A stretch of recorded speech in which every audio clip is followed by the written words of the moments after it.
I'm hoping to get a little more of it while I'm up here. I, like you, have big goals and dreams for my life.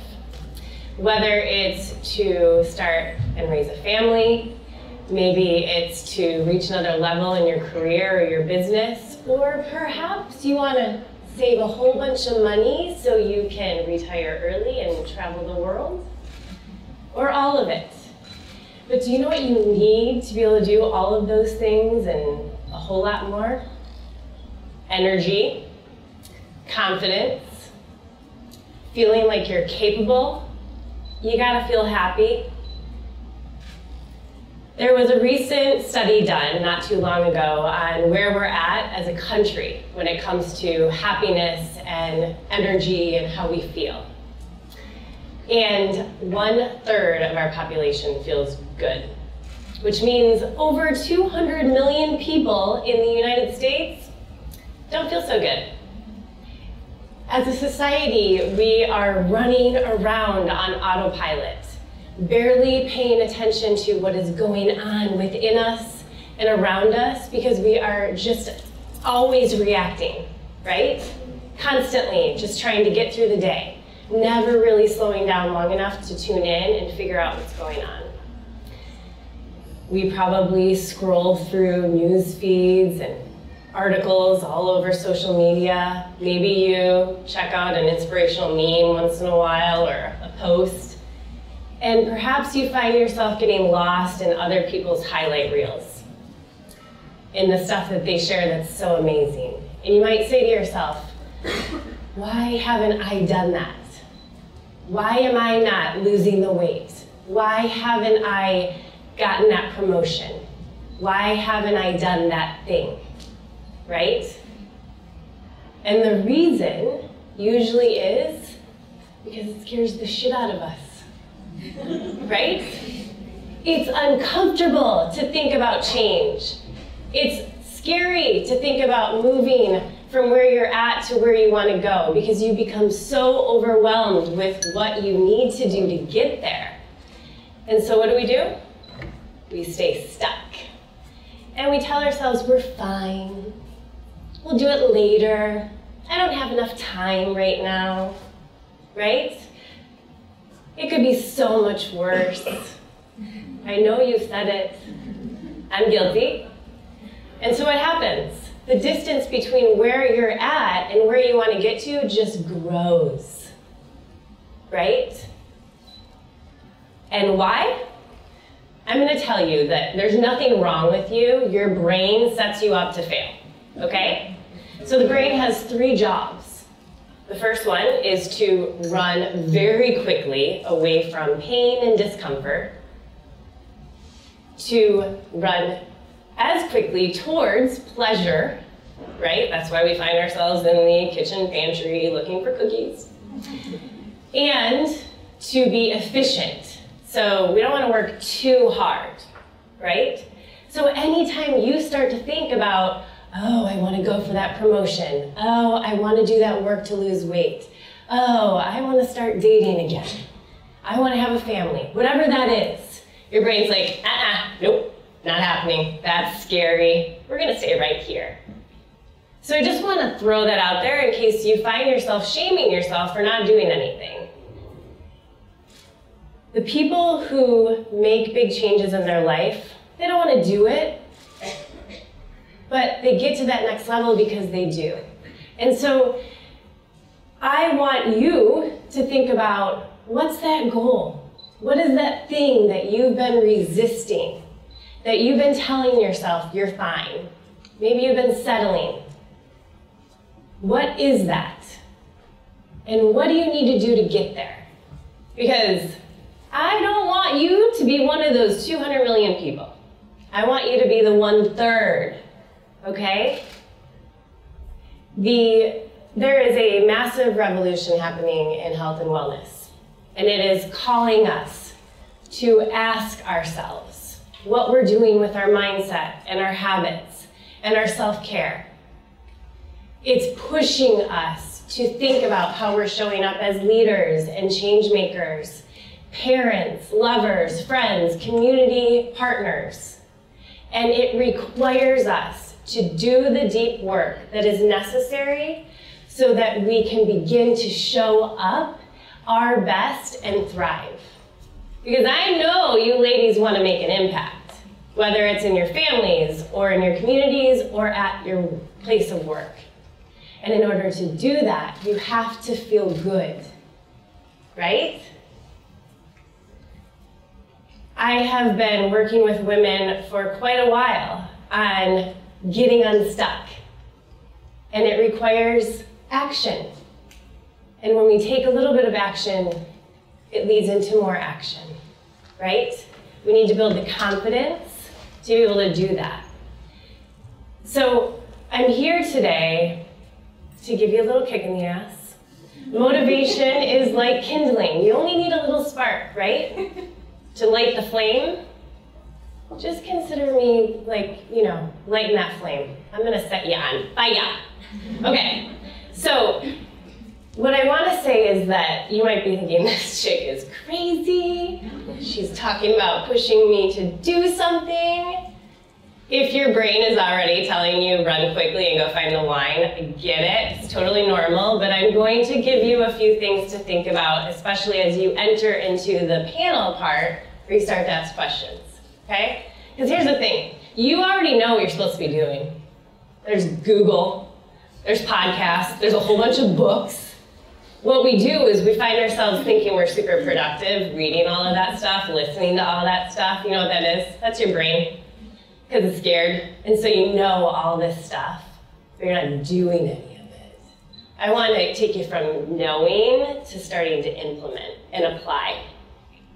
So you have everything you already need inside of you. It's there, right? You're totally capable. And I know this because I've been there, and I'm living through it today, too. I was, not that long ago, working in corporate America, hustling in my career, trying to climb that ladder, and completely ignoring my health, my well-being, everything.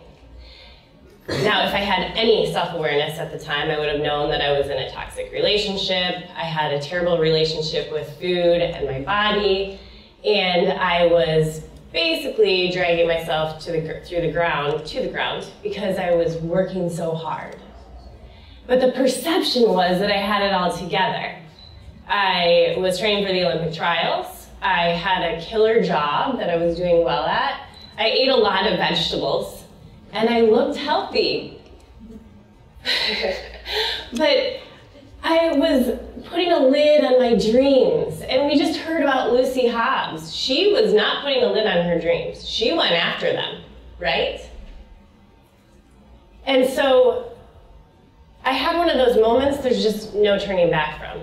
I had found myself on the bathroom floor staring at 2 lines on a pregnancy test, and I went from shock and disbelief to full-on fear.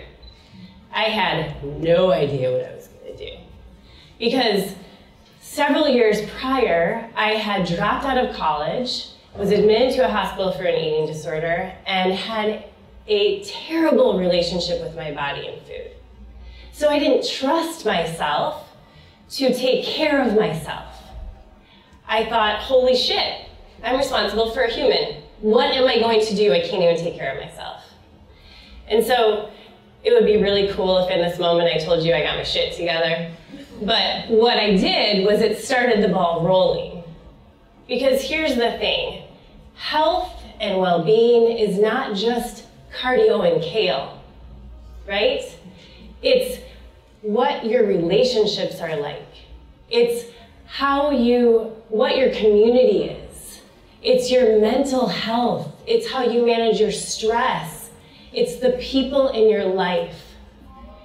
And so I worked on my relationship with food, but the rest of it I didn't do so great with. So I found myself in another situation a couple years later, really pregnant this time. And I had a really long talk with myself. And I basically said, Kelly, you have a choice. You can choose to participate in your life and make the changes you need to get to where you want to go, or you can stay scared and keep listening to all that fear and resistance. I chose to participate. Now, it has not been, sunshine and rainbows. It's not perfect.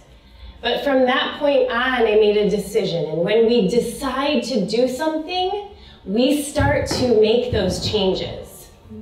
And so what I want you to ask yourself is, have I decided to go after this goal, and what am I ignoring? Because, again, you know what to do, but are you really paying attention to what you need to take care of? So, let's get to the good stuff. I'm going to tell you 3 things you're probably not doing, or maybe not doing well, so that when you start to think about the stuff you need to be doing to get to that goal, you can take action. Cool? Okay, so number 1, you're following everybody else's rules.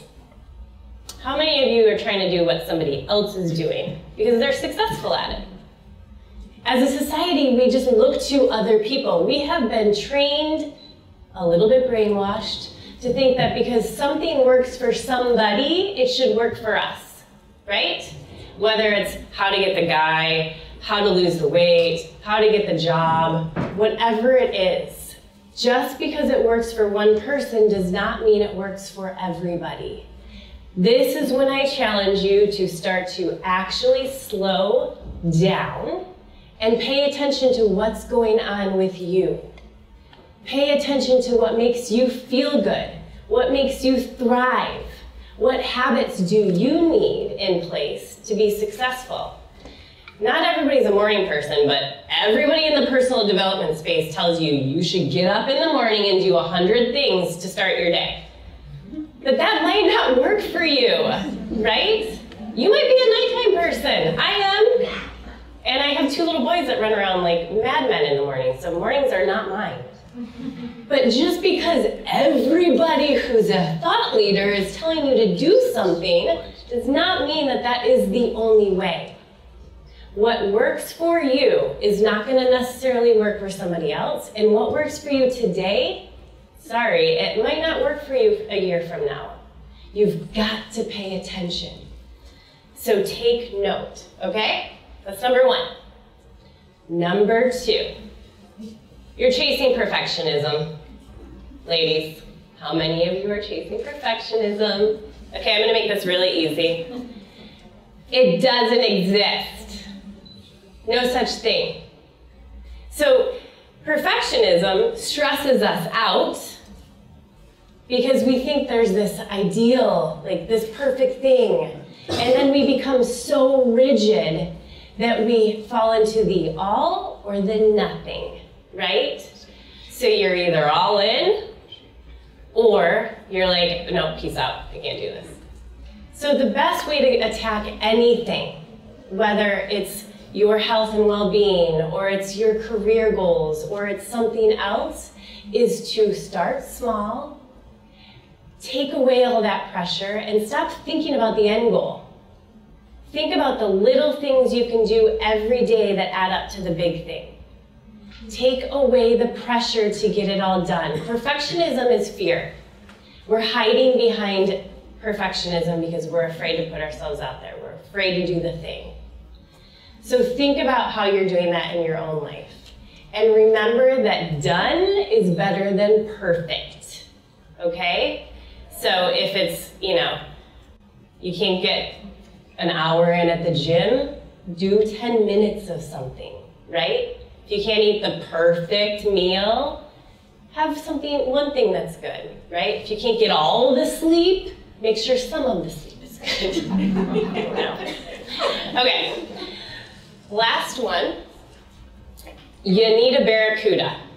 Okay, I'm gonna tell a little story to explain this. You might need a few barracudas, let's be honest.